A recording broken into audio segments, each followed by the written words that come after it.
পছন্দের বিষয়গুলো আমল করার তৌফিক দান করে, বলি আমিন। আলহামদুলিল্লাহ আলহামদুলিল্লাহি হাদানা ইলা সিরাতিম মুস্তাকিম الذي خلق الموت والحياة ليبلوكم أيكم أحسن عملا والذي بعث في الأميين رسولا والذي خلق 7 سماوات طباقا ما ترى في خلق الرحمن من تفاوت وجعل الشمس والقمر والنجوم وهو على كل شيء قدير صلى الله عليه وعلى آله وأصحابه وسلم تسليما كثيرا كثيرا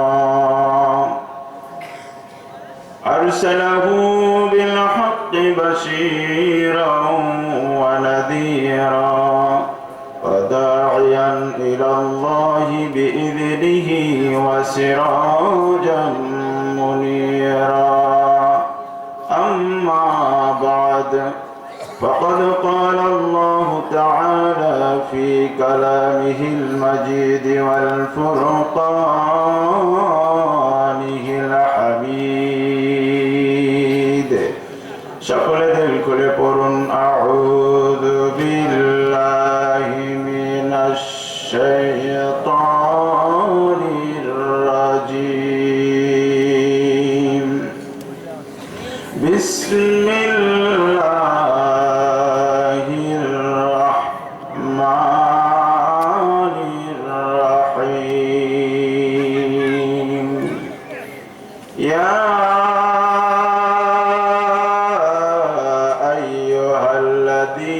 آمنوا اتقوا الله حق تقاته ولا تموتن إلا وأنتم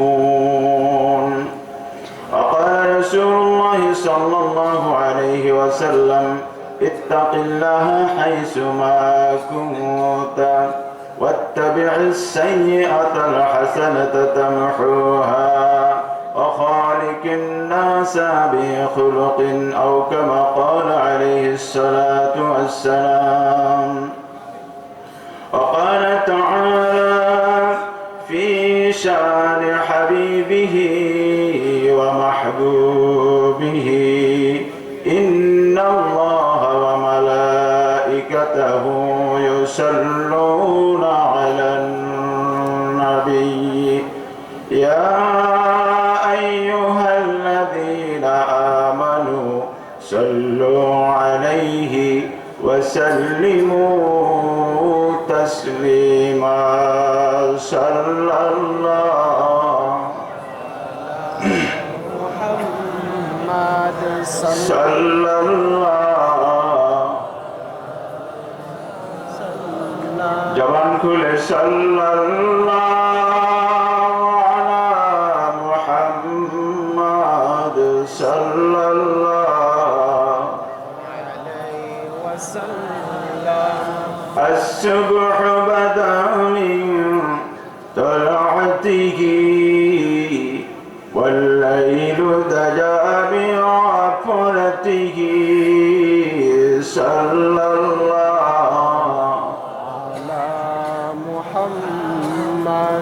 صلى الله عليه وسلم المحبة صلى الله على محمد صلى الله عليه وسلم أمة محمد দুজখে না যাও যদি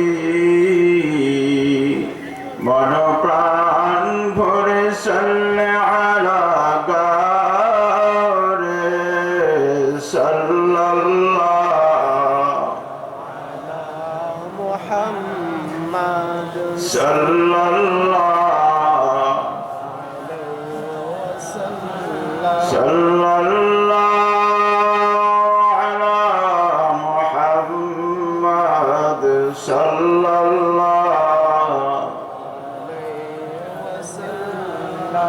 بلغ العلا بكماله كشف الدجى بجماله حسنت جميع خصاله صلوا عليه وآله درتہی ہر لفظ پنہا نالائے دل سوجوا او جب ہر حرف پیدا آتش پنہال ما بلغ العلا بکمالہ الدجى بجماله حسنت جميع خصاله صلوا عليه وآله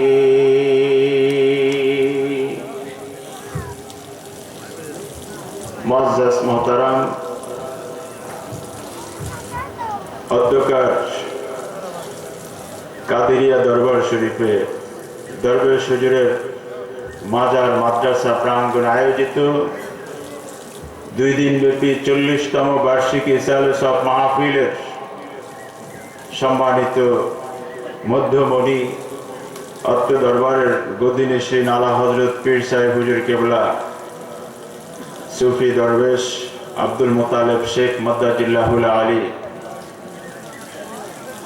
আজকে 2 দিন ব্যাপী মাহফিলের গতকালকে থেকে এই পর্যন্ত মঞ্চে যে সমস্ত মেহমান বৃন্দ ওলামায়ে কেরাম আলোচনা করছেন শ্রদ্ধা ভরে স্মরণ করছে সকল মেহমান বৃন্দকে এই মুহূর্তে আমার সাথে যারা মঞ্চ উপবিষ্ট রয়েছেন শ্রদ্ধা ভাজন ওলামায়ে কেরাম মেহমান বৃন্দ মাঠে ঘাটে এখানে সেখানে পর্দার অন্তরালে শ্রোতা হয়ে বসেছেন আমার পিতৃ সমতুল্য আমার মুরব্বিয়ানে কেরাম প্রাণ প্রিয় যুবক বন্ধুরা পর্দার অন্তরালে বসে আছেন মা ও বোনেরা আসসালামু আলাইকুম ওয়া রাহমাতুল্লাহ। প্রিয় ভাইয়েরা একটি বিষয় আমাদেরকে মনে রাখতে হবে যার সাথে যার ভালোবাসা তার সাথে তার কাছে তার জন্যই জীবন উৎসর্গ সময় কথা কাজ কখন তার সাথে বলা যায় এরই ব্যস্ততা কি বলেন ঠিক কিনা যারা ইন্টারনেটের যুগ আমরা মোবাইল চালাই এখানে দেখেন যে রাস্তায় ঘাটে ফেসবুক ইউটিউব এ নিয়ে আপনার আমার ছেলেরা রাত 12টা কি 1টা 2টা 3টা ব্যস্ত থাকে কোথায় তার শীত কোথায় আরাম কোথায় বিশ্রাম কোথায় ঘুম এদিকে তার টেনশন নাই কারণ হচ্ছে তার মনের একটি খোরাক পাচ্ছে এর ভিতরে কিছু তার আনন্দ আছে বিরহ আছে বেদনা আছে ভালোবাসা আছে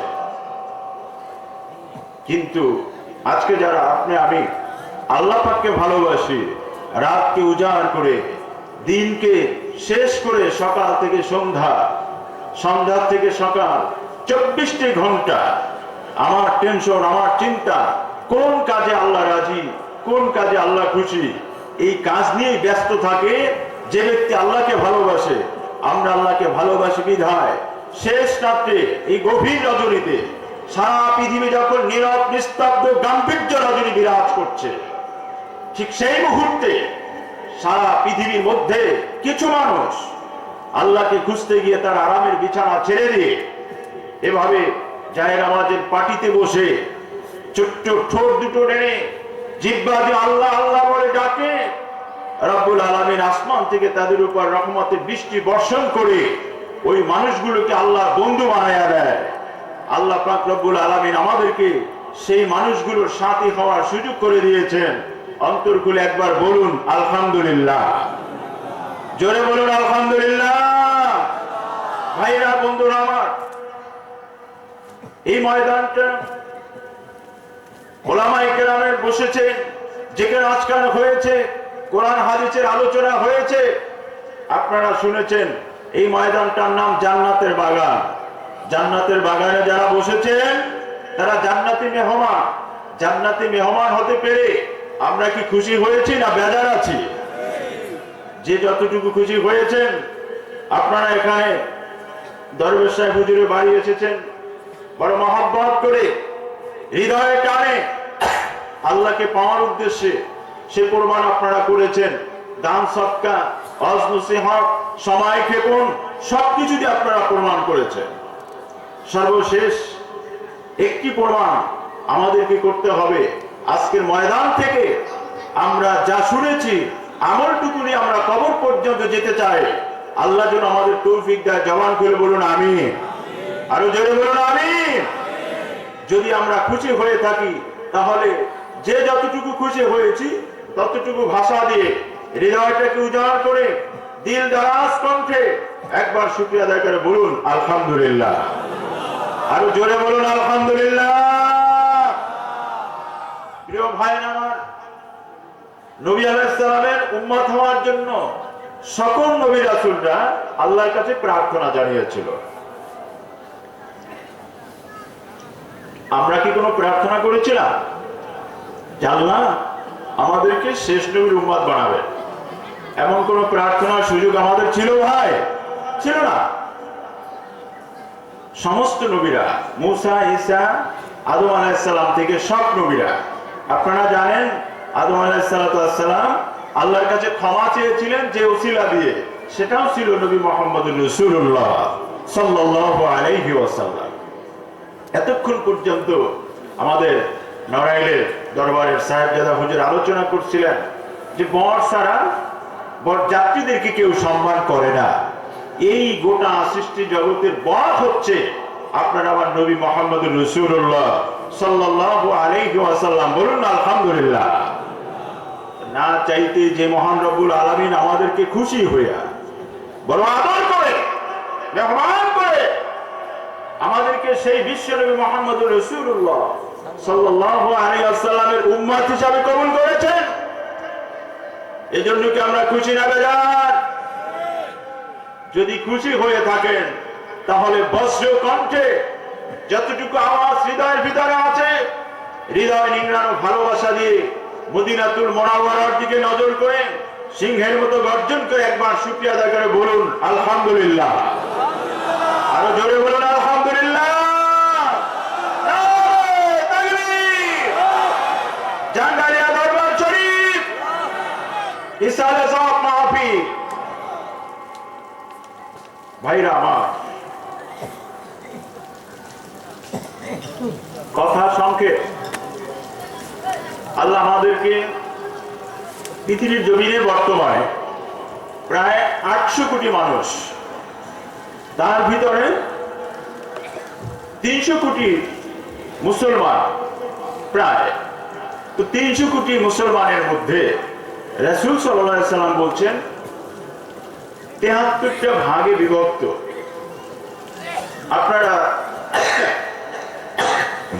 এতক্ষণ বিভিন্ন বিষয়ে আলোচনায় শুনেছিলেন 73 ভাগ কেন?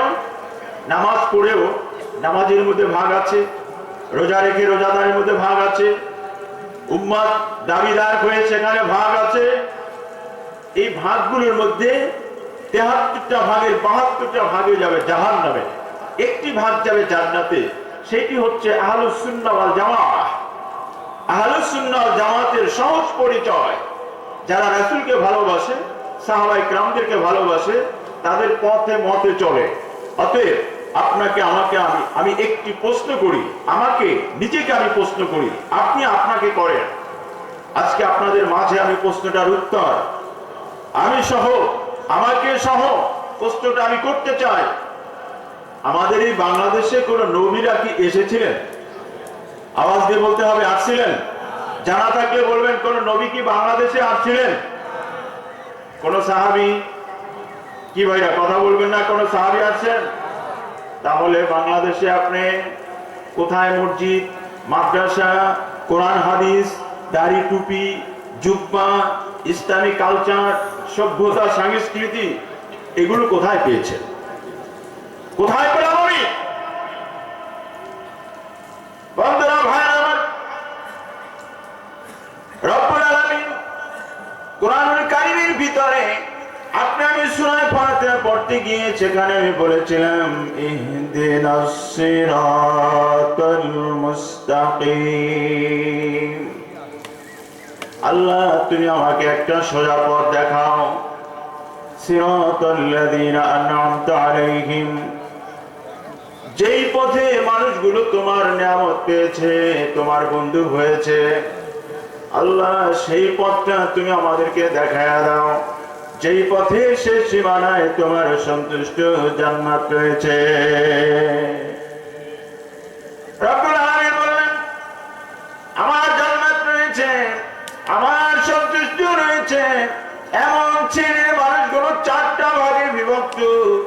একটি হচ্ছে নবী, সিদ্দিক, শুহাদা, সালেহ। আমি লম্বা ব্যাখ্যা করছি না। চারটা শ্রেণীর মধ্যে একটি শ্রেণী রয়েছে সালেহ, মানে আল্লাহওয়ালা। সালেহ আল্লাহওয়ালা। একটা মানুষ আল্লাহর ওলি হতে হলে ফরজ, ওয়াজিব, সুন্নাত, মুস্তাহাব এই আমলগুলো করে করে আল্লাহ পাক রব্বুল আলামিনের রাজি খুশি করে আল্লাহর বন্ধুতে পরিণত হয়ে যায়। আজকে আল্লাহর বন্ধু দাবি করলেন, যদি আমি দেখি তার ভিতরে ফরজ আছে, ওয়াজিবের সমস্যা, ওয়াজিব আছে, ফরজের সমস্যা, ওয়াজিব আছে, ফরজ আছে, সুন্নাতের সমস্যা, তাহলে বোঝা গেল ওই ব্যক্তি আসলে পরিপূর্ণ আমল করে না, পরিপূর্ণ দিন মানে না, পরিপূর্ণ ইসলাম বোঝে না।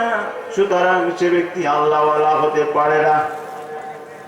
আমার বাংলাদেশে নবী আসে নাই, সাহাবী আসে নাই, কিন্তু সারা পৃথিবীর মধ্যে ফার্স্ট কোয়ালিটির মুসলমান বর্তমানে বাংলাদেশে বিরাজ করছে।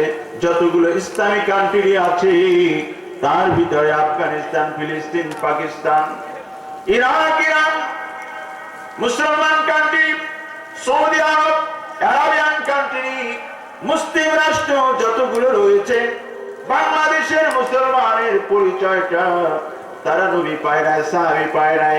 তারপরেও তাদের লেবাস, সুরাত, সিরাত দেখলে মনে হয় মদিনার কামলেওয়ালা নবীকে তারা দেখেছে। আমার ভাইরা, কি করে তারা এই নিয়ামত পাইল? কি করে তারা এই পোশাক পাইল, লেবাস পাইল, আমল পাইল?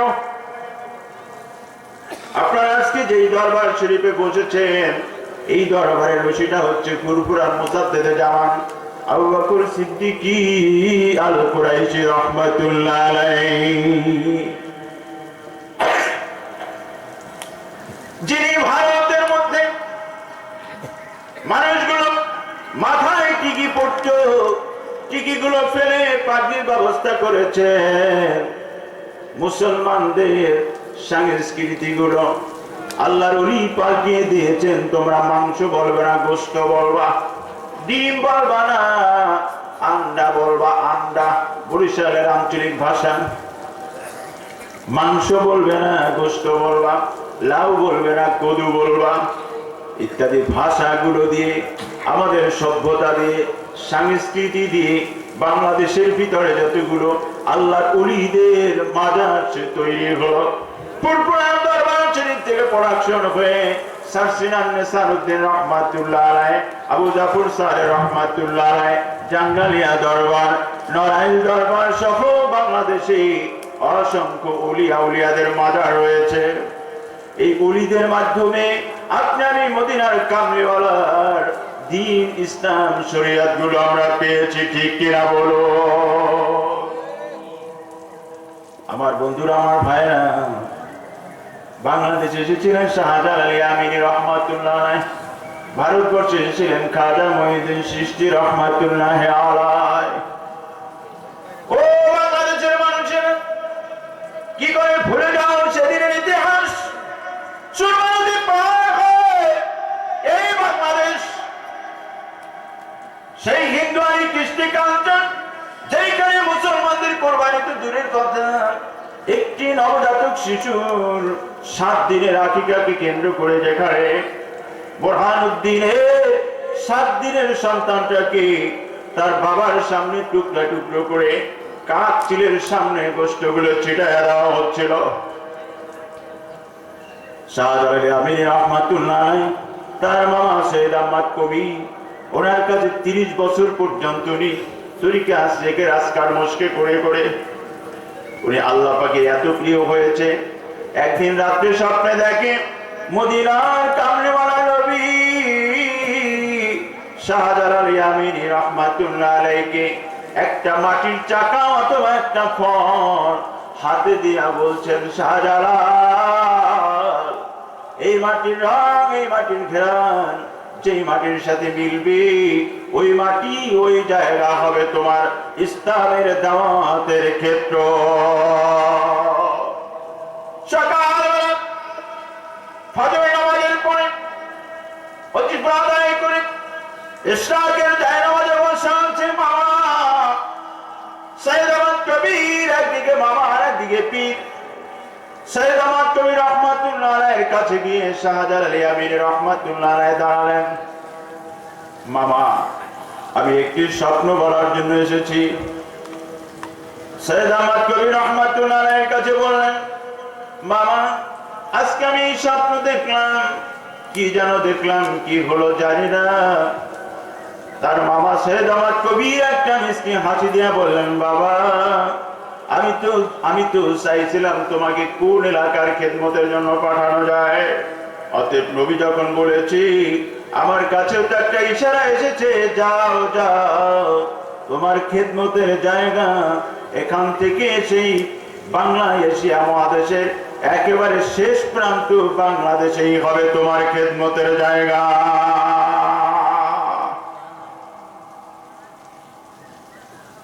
আমাদের বাংলাদেশও গৌরের রাজ্য, গৌর গোবিন্দ, ওনার মা 12 বছর আগে স্বপ্ন দেখেছে তোমার দেশে একজন মুসলমান ফকির আসবে।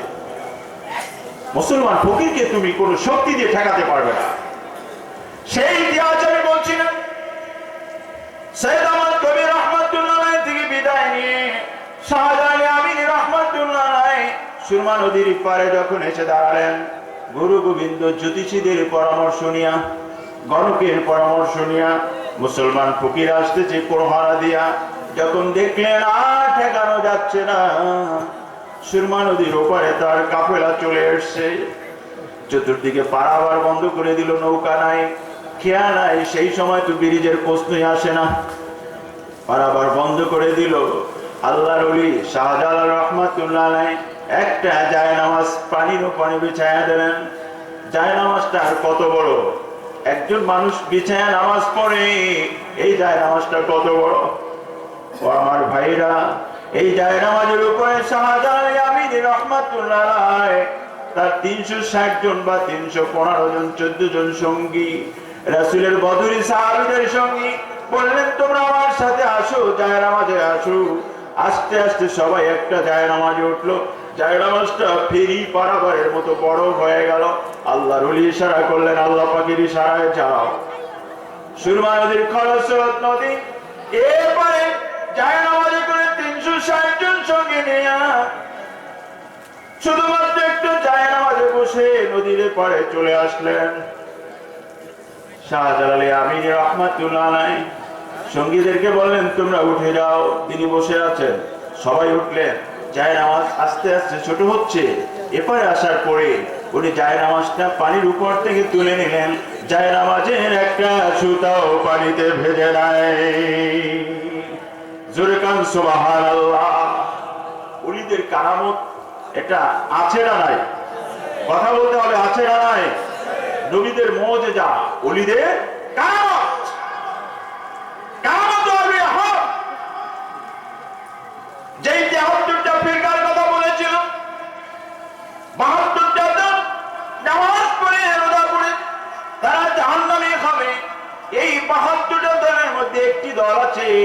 আল্লাহর ওলিদের কারামত সহ্য করতে পারে না। নামাজ পড়ে, রোজা রাখে, ওলিদের কথা শুনলে তাদের চোখের চামড়া খোঁচায়া যায়। একটি হচ্ছে আল্লাহর ওলিদের কারামত সহ্য করতে পারে না। অতএব সেদিনের ইতিহাস তো বানানো নয়। শাহজালাল কে আসলো বাংলাদেশে? কবরের রাজ্যে এসে যখন প্রবেশ করলেন, পাথরের দেয়াল বেষ্টিত বিশাল এরিয়া, গুরু গোবিন্দের রাজ্য, রাজপ্রাসাদ কেমন করে ঢুকবে? উনি সেখানে স্তরে স্তরে সৈন্যবাহিনী সাজায় রাখলেন। মুসলমান ফকির ঢুকে গেছে, গণকেরা বলে দিল ঢুকে গেছে, ঠেকাতে পারছো না, কি করা যায়? উনি কিছু বাহিনী তীর হাতে নিয়ে দিলেন, যখন আসবে ঢুকবে তোমরা তীর মারবা। আপনারা দেখেছেন আমাদের ছেলেরা ব্যাডমিন্টন খেলে, ব্যাট দিয়া যখন কর্ক এর উপরে বাড়ি দেয়, তখন এই কর্কটা কি করে, ওদিক থেকে আসছিল এদিক ঘুরে যখন বাড়ি দেয়, তখন পিছনে আঘাত লেগে কর্কটা ঘুরে পিছের দিকে চলে যায়। এমনি ভাবে যখন তীরন্দাজ বাহিনীরা যারা তীর মারবে, এরা যখন তীর নিক্ষেপ করা শুরু করে, তখন যে তীর মারে ওই তীরটা ঘুরে যে মেরেছে তার দিকে এসে পড়ে, সে ওখানে শেষ হয়ে যায়। বলুন না সুবহানাল্লাহ। শাহজালাল ইয়ামানী রহমাতুল্লাহ বিনা যুদ্ধে নদী পার হলো, শত্রুদের আক্রমণ থেকে তিনি নিজে মুক্ত থাকলো, শত্রুরা মারা গেল। পাথরের দেয়ালের কাছাকাছি গৌর গোবিন্দের রাজপ্রাসাদের মেইন ফটকের সামনে এসে হাজির হলো।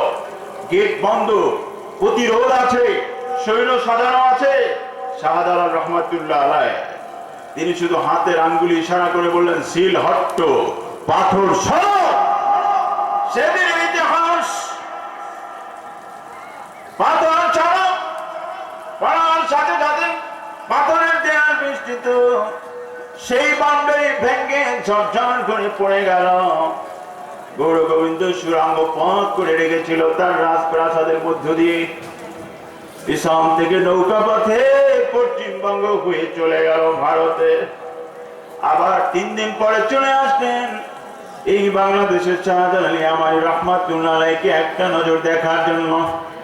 সাপুরিয়ার বাক্সের ভিতরে সাপুরিয়ার সাথে কন্ট্যাক্ট করলো, সাপুরিয়া ভাই, যখন তুমি সাপের খেলা দেখাবা, যখন আমার রাজপ্রাসাদের সামনে বসবা, ওই জায়গায় শাহজালাল ইয়ামানী রহমাতুল্লাহ আলাইহি কেমন আমি একটা নজর দেখবো, এই মহাপুরুষটার চেহারা একটা নজর দেখবো। তুমি ওই রাজপ্রাসাদের সামনে সাপের খেলা দেখাবা, আর আমাকে তোমার একটা বাক্সের ভিতরে ঢুকাইয়া দাও।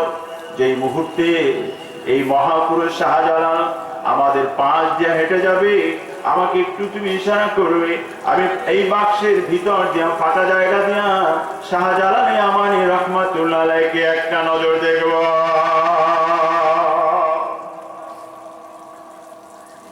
ও ভাইরা, ইত্তাকু ফিরাতাল মুমিনিন ফাইন্নাহু ইয়ানজুরু বিনুরিল্লাহ। বলুন আল্লাহু আকবার, জোরে বলুন আল্লাহু আকবার। আল্লাহর ওলিরা তাদের 2 চোখ দিয়া দেখে না, তাদের আরেকটা চোখ আছে। সুবহানাল্লাহ কন্যা। ওলিদের চোখ কয়টা? কয়টা? 4টা। দরবারের মানুষরা এখানে যদি ভুল করি তাইলে তো হচ্ছে না। ওলিদের চোখ কয়টা ভাই? আওয়াজ দিয়া বলেন, ওলিদের চোখ কয়টা? 2 চোখ দিয়া ওলি হয় না। এক ইলম দিয়া আলেম হয় না, 2 চোখ দিয়া ওলি হয় না। ওলিদের চোখ 4টা, আলেমদের ইলম 2টা। আল ইলমু ইলমান, ইলমে জাহির হামসু মস্কো, ইলমে বাতিন হামসু শির, ইলমে বাতিন হামসু মস্কো, ইলমে বাতিন হামসু মস্কো, ইলমে জাহির হামসু শির, কাইবু আদবি পীরে মস্কো, কাইবু আদবি পীরে পীর। যেমনি ভাবে দুধ ছাড়া মাখনের কল্পনা করা যায় না, ইলমে জাহির ছাড়া ইলমে বাতিনের কল্পনা করা যায় না। ইলমে জাহির, ইলমে বাতিন, নেগেটিভ আর পজিটিভ দুইটা ছাড়া যেমন বাতি জ্বলে না, ইলমে জাহির ইলমে বাতিন ছাড়া কলবের দরজা খোলে না। ইলমে বাতিন ছাড়া আল্লাহর সাথে নেটওয়ার্ক তৈরি হয় না। সুবহানাল্লাহ। বন্ধুরা, ভাইরা আমার, শাহজালাল ইয়ামানী রাহমাতুল্লাহ আলাইহি বাংলার জমিনে চলে আসলেন। কালেমায়ে তাইয়্যিবার পতাকা বাংলার জমিন উত্তোলন করে দিলেন। মুকুটবিহীন বাদশা বিনা যুদ্ধে বিনা রক্তপাতে রাজপ্রাসাদে বসে গেলেন। 360 আউলিয়া নিয়ে আসলেন। এদিকে গৌরগোবিন্দ রাজপ্রাসাদের সামনে সাপুনিয়ার বাক্সের ভিতরে যখন বসা আছে, শাহজালাল ইয়ামানী রাহমাতুল্লাহ আলাইহি আল্লাহর পক্ষ থেকে নেটওয়ার্ক আছে, খবর আছে, খবর হয়ে গেছে। ওই যে সাপুরিয়ার বাক্সে গুরু গোবিন্দ বসে আছে, উনি রাজপ্রাসাদ থেকে উঠে একা একাই হেঁটে সাপুরিয়ার কাছে এসে দাঁড়াইয়া মিসকি মিসকি হাসতেছেন আর বলতেছেন, ও গৌর গোবিন্দ, বাঁচতে চাইলে বের হও। জোরে কন সুবহানাল্লাহ। কি বললেন? বাঁচতে চাইলে বের হও। কই বাক্সের ভিতর আছে? কে বললো তাকে? বলছে কে? কেউ বলে নাই। ওই যে বললাম দুইটা চক্ষু দুইটা না, ওলিদের চোখ চারটা। এই চারটা চোখ হাদিসের কুচ্ছির ভিতরে আমার আল্লাহ বলেছেন, বান্দা নফল ইবাদত, ফরজ ইবাদত আল্লাহর পাওনা। 5 ওয়াক্ত নামাজ, 30টা রোজা, হজ, যাকাত, এটা ফরজ, এটা পাওনা, করতেই হবে একজন মুমিন দাবিদার। 5 ফরজ নামাজের পর কিছু নফল ইবাদত আছে। এই নফল ইবাদতের মাধ্যমে করতে করতে ইশরাক, আওবিন, চাষ, তাহাজ্জুদ, দান, সদকা, মানুষের সাথে ভালো আচরণ, কথাবার্তা ইত্যাদি, ভালো বলতে যা বোঝায় সকল কাজগুলো করতে করতে করতে করতে আল্লাহ পাক রব্বুল আলামিন বলেন, দুনিয়ার জমিনে এমন কিছু মানুষ আছে, লাউ আকসামা আলাল্লাহি লা আবাররা। জোরে কোন সুবহানাল্লাহ। পৃথিবীর জমিনে এমন কিছু মানুষ আছে, এই মানুষগুলো আমার কাছে যদি কিছু চাইয়া বসে, কিছু যদি আমার কাছে প্রার্থনা করে, কোনো বাহানা যদি করে বসে, আমি আল্লাহ তাকে ফিরাইয়া দিতে পারি না। সুতরাং বান্দা যখন আল্লাহ পাকের ইবাদত ঠিক মতো করে, করতে করতে আল্লাহর এত প্রিয় হয়ে যায়, তখন তার হাত আমি আল্লাহর হাত হয়ে যায়। যে হাত দিয়ে সে ধরে, আমি আল্লাহ ওই বান্দার পা আর পায়ে পরিণত হয়। যেই পা দিয়ে সে চলে, এক কথায় তার অঙ্গ প্রত্যঙ্গ আমি আল্লাহ পাকের পরিচালনায় চলে। ওই পা, ওই হাতের শক্তি সাধারণ হাত আর সাধারণ পায়ের মতো না। ওই চোখটার চোখ সাধারণ চোখের মতো না। ওই চোখটা আমার নূরের চোখে পরিণত হয়ে যায়। নারায়ে তাকবীর। সুতরাং ভাইরা আমার,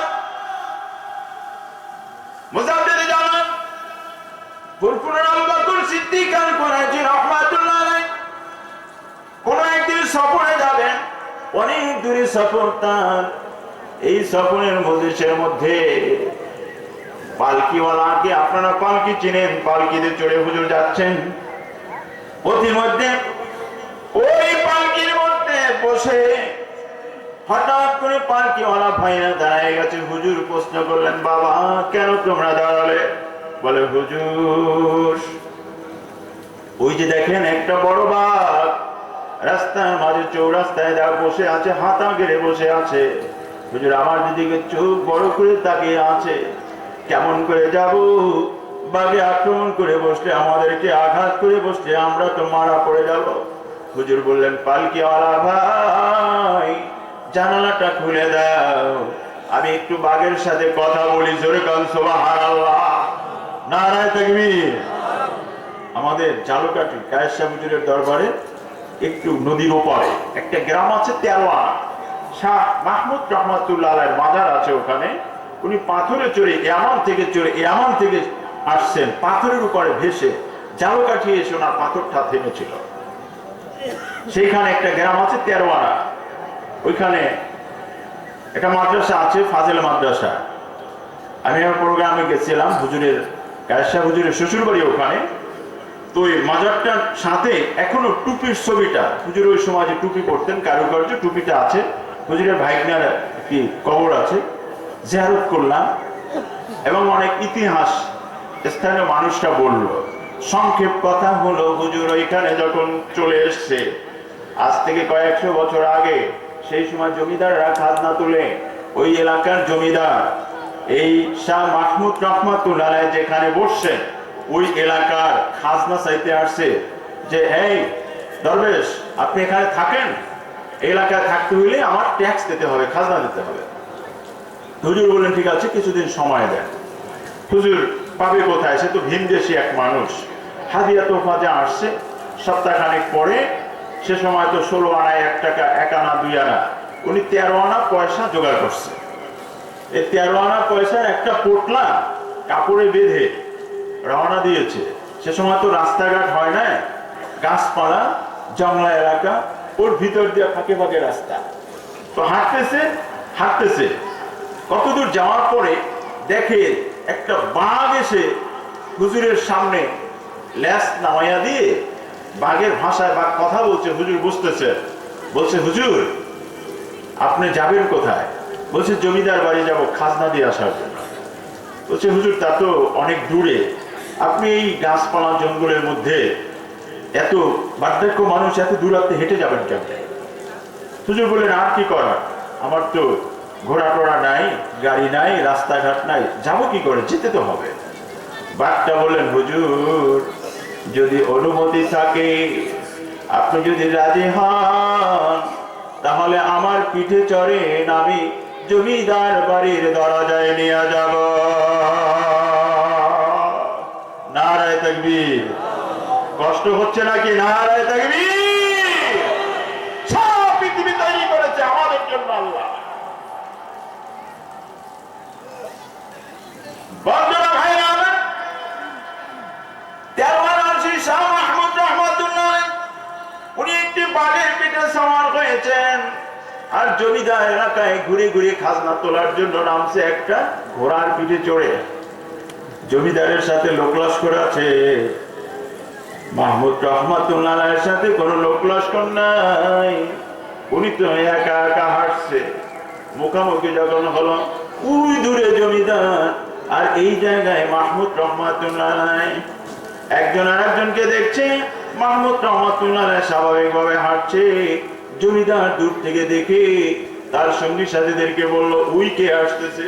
বলে হুজুর আর কেউ না, ওই আসতেছে ওই যে আপনি কয়েকদিন আগে এক দরবেশের কাছে ট্যাক্স চাইছিলেন, খাজনা চাইছিলেন, সেই দরবেশ সাহেব আসতেছে। বলি আবার কেমন মানুষ? যেই মানুষটা বাঘের উপরে, বাঘের পিঠে চড়ে সওয়ার হইয়া চলে। জমিদার তো আমি, এটা আমার কেমন জমিদার? ঠিক আছে তোমরা হুজুরকে ফিরিয়ে দাও, খাজনা লাগবে না, হুজুরকে পিছনে যাইতে বলো, কারণ ওই যে বাঘের পিঠে চড়ে আসতেছে, বাঘে খাইয়ে ফেলায় না কামড় দেয় তা তো ঠিক নাই, খাজনা লাগবে না, হুজুরের ফিরিয়ে দাও। ও দূর থেকে খাদেমরা বাঘের সামনে আসবে কেন, দূর থেকে ডাকে হুজুর হুজুর এদিকে আসা লাগবে না, আপনার খাজনা লাগবে না, বাঘ পিছনে দেন, খাজনা আপনার লাগবে না। হুজুর তো স্বাভাবিক, হুজুর বলে কেন আপনার খাজনা চাইছিলেন, আমি দিতে আসছি, এই তো নিয়ে যান, নিয়ে যান, বড় ভাই নিয়ে যান, জমিদার সাহেব। ওনারা বলে আইসেন না, হুজুর হাত জাগাইছে, ঠিক আছে তাই খাজনাটা নিয়ে যান। দেখে যে বাঘ তো হাঁটতেছে আর ওনারা থামাইতে পারছে না। জমিদার সাহেব পিছনে হাঁটা শুরু করছে, আর হুজুর কি করছে, হুজুর তো পিছনে না হেঁটে খাজনা দেবে যেহেতু, ওই পয়সা 13 আনা পয়সা পোটলাটা এটা হাত দিয়ে জোরে পিক মারছে, ওই জমিদার সাহেব এই আপনার খাজনা নেন। এই বলে পিক মেরে উনি ওনার পা ঘুরে পিছনের দিকে হেঁটে চলে গিয়েছে। জমিদারের তো অর্ধা বেহুশ হওয়ার পালা। দেখে যে পিছনে ঘুরে যেহেতু গেছে, এখন তো যাওয়া যায়। এখন হাইটে এসে দেখলো যে পিক দিয়ে ফেলে দিল, কি ঘটলো এখানে? তো ওনার সঙ্গী সাথীরা দেখে এই যে পয়সা, খাজনা নিয়ে আসছিল পয়সা, টোকাই টাকায় গুইনা দেখে পয়সা 13 আনা। কত আনা? 13 আনা। তো 13 আনা পয়সা নেওয়ার কারণে ওই গ্রামটার নাম জমিদার সাহেব রেখে দিল 13 আনা গ্রাম। ঝালকাঠির ভূখণ্ডে ম্যাপের মধ্যে অফিসে আদালতে 13 আনা নামে একটা গ্রাম, একজন অলির খাজনা দেওয়ার ইতিহাসের গ্রাম। সুবহানাল্লাহ বলবেন না?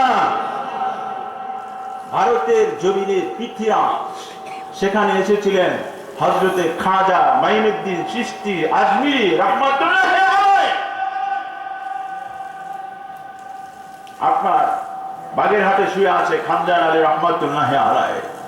শাহজালাল, শাহপরান, শাহ মাকদুম, শাহ নেসা, শাহ সালে, দরবেশ সাহেব হুজুর, এই অঞ্চলের হাজারো আউলিয়া ইকরাম, বগুড়ায় শাহ মাহি সাওয়ার বুলকি রহমাতুল্লাহ আলাইহি, আজও পর্যন্ত তার মাজারটা খোলা জমিনে। কিন্তু ভাটির জোয়ানের পানির সময় এখানে আমাদের নেশানাবাদের একজন শিক্ষক আছে, উনি চাকরি করেছেন সে বগুড়ায়, বলছেন আমি মাজার জিয়ারত করতে গিয়েছিলাম, কবরটা যেখানে জোয়ারের সময় পানিতে চতুর্পাশ কবর থেকে 1-2 ফুট পানি উপরে উঠে যায়, কিন্তু ওই কবরটার সীমানা বরাবর পানি ওঠে না, ওটার উপরে পানিতে তলায় না, অথচ এই দিকে পানিটা এভাবে ঢালু হয়ে কবর পর্যন্ত মিশে যায়, কবরটা পানিতে তলায়। জোরে কন্যা সুবহানাল্লাহ। অতএব ওলি মানে বন্ধু। ওলি মানে কি? বন্ধু। আল্লাহর ওলিরা রাসূল কারীম সাল্লাল্লাহু আলাইহি ওয়াসাল্লাম বলেন, মান আদানি ওয়ালিয়ান ফাকাত আযানতুহু বিল হক। হাদিসে কুদসি, আমার ওলিদের সাথে যারা আদাওয়াতি করে, শত্রুতা করে, ওরা আল্লাহ পাকের সাথে যেন যুদ্ধ করার জন্য প্রস্তুতি নেয়। যুদ্ধ তুমি কত করতে পারো? ওলিদের সাথে বিরোধিতা করলে আল্লাহ বলছে আমার সাথে যুদ্ধ করার জন্য মাঠে প্রস্তুতি হও। আমাদের এখানে আমরা কেউ আছি আল্লাহর সাথে যুদ্ধ করার জন্য প্রস্তুতি নিতে পারবো? আওয়াজ দিয়ে বলতে হবে পারবো। অতএব ভাইরা আমার,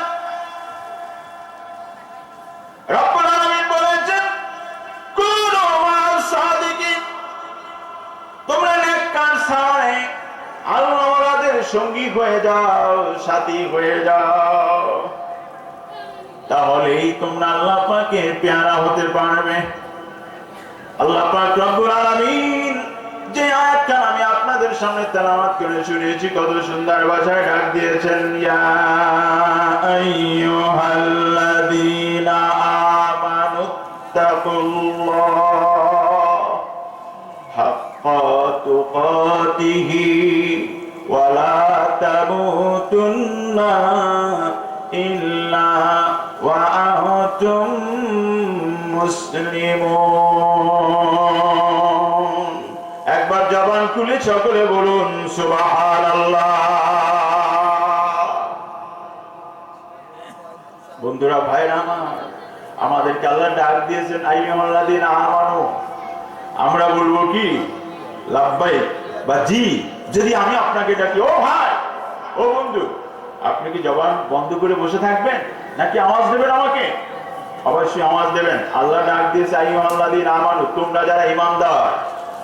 জমিদার, মাতুব্বার, মুহাদ্দিস, মুফাসসির, টাকাওয়ালা, ব্যবসাওয়ালা, রাষ্ট্রপ্রধান, এমন কোন সার্টিফিকেট আল্লাহ ডাক দেয় নাই, ডাক দিয়েছে তুমি ঝাড়ুদার, তুমি কোন এলাকার, এটা আমার জানার বিষয় নয়।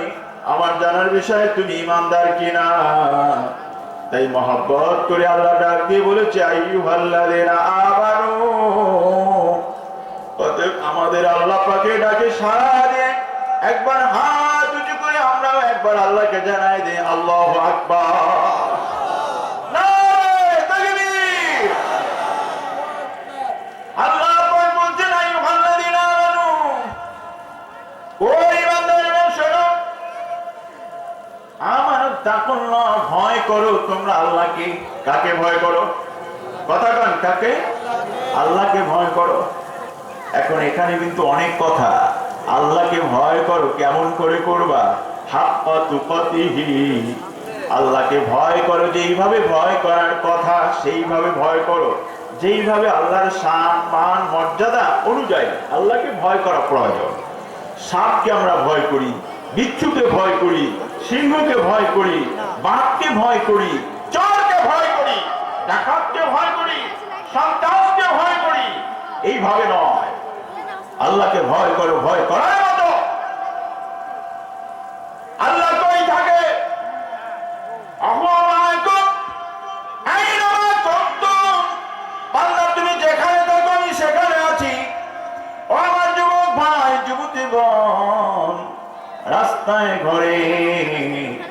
দোকানে পাটে, স্কুল কলেজে মাদ্রাসার বারান্দায়, রাতে দিনে সকালে সন্ধ্যায়, যেই জায়গায় তুমি থাকো ওই জায়গায় আমার আল্লাহ আছে। আপনারা বলবেন হুজুর কি করে? এটা একটা সহজ পরিচয়। এই পৃথিবীর চাইতে সূর্যটা কত গুণ বড়? 13 লক্ষ গুণ বড়। 9 কোটি 30 লক্ষ মাইল, 30 কোটি 9 কোটি 30 লক্ষ মাইল উপরে, প্রায় 9.5 কোটি ডিগ্রি তাপ নিয়ে আজ সূর্যটা চলে। আর এখান থেকে 30 কোটি 13 লক্ষ মাইল উপরে আল্লাহ পাক রব্বুল আলামিনের প্রথম আসমানটা রেখেছেন। ওই আকাশে সূর্য কয়টা ভাই? কথা বলতে হবে, সূর্য কয়টা? একটি সূর্য। আপনি সকালবেলা দেখেন জাঙ্গালিয়ার মাইনা আপনার মাথার উপরে, বরিশালে বসে দেখে আমার মাথায়, ঢাকায় বসে দেখে মানুষ আপনার ঢাকার মাথায়। অতএব সূর্য কি কারো মাথায় না? সূর্য সূর্যের জায়গায়, সূর্যের জায়গায়। সূর্যটা কেন আমি আমার মাথায় দেখি? পৃথিবীটা যত বড় তার চাইতে 13 লক্ষ গুণ বড় সূর্য। সূর্যের চাইতে আরো কোন কোন উপগ্রহ আছে না? বুধ আছে, শুক্র আছে, পৃথিবী আছে, ইউরেনাস আছে, নেপচুন, প্লুটো, মহাশূন্য, বিশ্ব, গ্যালাক্সি, ব্ল্যাক হোল। একটা ব্ল্যাক হোলের মধ্যে কোটি কোটি সূর্য যদি ব্ল্যাক হোলের মুখে পড়ে যায়, সূর্যটা অস্তিত্ব থাকবে না। প্রথম আসমান, জমিন থেকে প্রথম আসমানটা 30 কোটি 13 লক্ষ মাইল জায়গা। এইভাবে 7টা আসমান, আল্লাযী খালাকাস সাবআ সামাওয়াতিন তিবাকা, 7টা আসমানের 7টা স্তর পার হয়ে সিদরাতুল মুনতাহা, জমিন থেকে প্রথম আসমান, দ্বিতীয়, তৃতীয়, চতুর্থ, একেবারে 7ম আসমানের সমস্ত ফাঁকা জায়গা একাত্র করে একটা মাঠ যদি তৈরি করা হয়, যত বড় প্রশস্ত মাঠ হবে, ওই খোলা জায়গাটার নাম হচ্ছে সিদরাতুল মুনতাহা। সুবহানাল্লাহ বলবেন না? সিদরাতুল মুনতাহা থেকে আল্লাহ পাকের আরশ পর্যন্ত 70,000 নূরের পর্দা। এক একটা পর্দার মাঝে, আমি বরিশাল থেকে আসলাম 4টা বাজে 10টায়, তাহলে ক ঘন্টা হলো? হ্যাঁ, 4 ঘন্টা। 5টা, 6টা, 7টা, 8টা, 9টা, 10টা, 6 ঘন্টা না? 6 ঘন্টা। 6 ঘন্টায় আসলাম বরিশাল থেকে আপনার খাজুরিয়া। আর একটা গাড়ি অথবা একটা দ্রুতগামী ঘোড়া স্টার্ট হবে যেখান থেকে, চলবে 500 বছর। সুবহানাল্লাহ কন্যা, 500 বছর কোথাও থামবে না। আমি তো পথে থাইবা নামাজ পড়ছি 2 বার, সময় গেছে। তারপরে 3-4 ঘন্টা 5 ঘন্টার ব্যবধানে এত দূরে চলে আসলাম। কিন্তু একটা এই গাড়িটা যদি কোথাও না থামে, 1-2 বছর না, 100-200 না, 500 বছর। সুবহানাল্লাহ কন্যা, জোরে কান ভাই, সুবহানাল্লাহ। 500 বছর চলে নন স্টপ গাড়িটা যেই দূরত্ব অতিক্রম করতে পারবে, ওই পর্যন্ত দূরত্ব থেকে আল্লাহ পাকের একটা নূরের পর্দা। এইভাবে একটা দুইটা না, 1000 2000 না, 70,000 নূরের পর্দা পার হতে হবে। এই 70,000 নূরের পর্দার পর আবার 4টা স্তর, একটা আলো, একটা অন্ধকার, একটা পানি, একটা মাটি। এই এক একটা স্তর পাড়ি দিতে লাগবে 700 বছর। সুবহানাল্লাহ। এই 4টা স্তর আর 70,000 নূরের পর্দা, এগুলো পাড়ি দিয়ে আল্লাহ পাকের আরশের সীমানা, আল্লাহ পাকের আরশের সীমানা। আপনি আমি আয়াতুল কুরসি পড়েছি, ওয়াসিআ কুরসিয়ুহুস সামাওয়াতি ওয়াল আরদ। ওয়াসিআ, ওয়াসা মানে বড়, কুরসি মানে কি? আল্লাহর চেয়ার, সিংহাসন। সামাওয়াতি ওয়াল আরদ, আপনি আমি আছি প্রথম জমিনে, নিচে আরো 7টা জমিন আছে। এই 7টা জমিন, উপরে ওই প্রথম আকাশ, এর উপরে আরো 7টা আকাশ আছে। আর উপরে যতগুলো আমরা স্তর বললাম, এই সবগুলো মিলে মুফাসসিরিন কেরাম বলেছেন একটা খোলা ময়দান। আর তার মাঝে যদি ছোট্ট একটা বালু কণা ছেড়ে দেওয়া হয়, এই গোটা খোলা ময়দানের মধ্যে ওই বালুকণাটা আকারে যত ছোট, সারা সৃষ্টি জগতের মধ্যে যদি আল্লাহ পাকের সিংহাসনের সামনে গোটা সৃষ্টি জগৎ, সপ্ত আকাশ, সপ্ত জমিন, লৌহ কলম, চন্দ্র সূর্য, পৃথিবী, বুধ, শুক্র, ইউরেনাস, নেপচুন, প্লুটো, মহাশূন্য বিশ্ব, এই সবগুলো যদি একাত্র করে তুলনা করা হয়, আল্লাহ পাকের আরশের সামনে একটা ছোট্ট বালু করার মতো মনে হবে। তাহলে আপনি একটা মঞ্চ সাজাইলেন, চেয়ারটা এই মঞ্চের চাইতে বড় না ছোট? ও ভাই কথা না, মঞ্চের চাইতে চেয়ার কি ছোট না বড়? আল্লাহ পাকের কুরসি বলছে, এই কুরসি চেয়ারটা হচ্ছে গোটা সৃষ্টি জগতের তুলনায় আরশ বাদে ওয়াসিআ কুরসিয়্যুহুস সামাওয়াতি ওয়াল আরদ। কুরসিটা হচ্ছে সমগ্র সৃষ্টি জগতের মধ্যে সব অনেক বড়। আল্লাহ পাকের আরশের তুলনায় কুরসিটা আবার ওই খোলা ময়দানে ছোট্ট একটা বালুর মতো। হৃদয় দিয়া, বিবেক দিয়া অনুমান করে বুঝতে হবে তাহলে আল্লাহ পাকের আরশ কত বড়। এখন একটু আগে আপনি এশার নামাজ পড়েছেন, আবার ফজর নামাজ পড়বেন। পৃথিবীর মধ্যে সবচাইতে অপমানের কাজ হচ্ছে কানে হাত দেওয়া। আপনি আমি যখন নামাজ পড়ি, এই কানের লতির সাথে হাত মিলাইতে হবে না হবে না? কি বলেন, হবে না হবে না? একটু হাত তুলে দেখান তো, হবে না হবে না? রেডিমেড নামাজ, মহিলারা হাত এখানে বাঁধে। এখন রেডিমেড নামাজ আছে, কিছু কিছু ইমাম, কিছু মুসল্লি রেডিমেড নামাজ, যেখানে মন চায় সেখানে হাত বাঁধে। আহলুস সুন্নাত ওয়াল জামায়াতের আকীদা, এই যে বৃদ্ধাঙ্গুলের প্যাট, কানের লতি স্পর্শ করতে হবে, হাত বাঁধে নাভির উপরে, 3 আঙ্গুল উপরে